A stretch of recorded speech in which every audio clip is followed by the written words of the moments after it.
ГСП онлайн. Городские новости сейчас.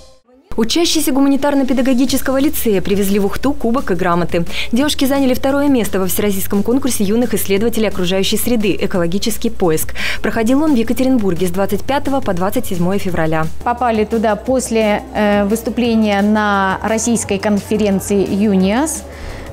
На российской конференции ЮНИОС мы заняли 3-е место и были рекомендованы от Центра экологического образования города Сыктывкар на всероссийскую конференцию.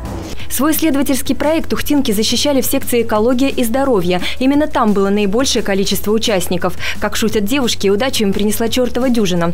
Выступать выпало 13-ми. Работа по подготовке проводилась поэтапно в течение года. Большую ее часть девятиклассницы готовили самостоятельно. Наша работа называется «Мнение исследования мифа реальности о вегетарианской системе питания человека». То есть мы исследовали, как же вегетарианство влияет на организм человека в целом.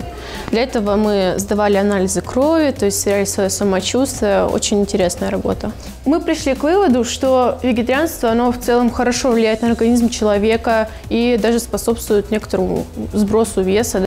Останавливаться на достигнутом лицеистки не собираются. На данный момент уже работают над новым проектом. Название интригует – «Обман мозга и его применение в жизни человека». Познать и объяснить мир личных иллюзий им предстоит уже вскоре. В апреле они выступят с новой работой на общешкольной конференции «Творчество, сотрудничество, поиск».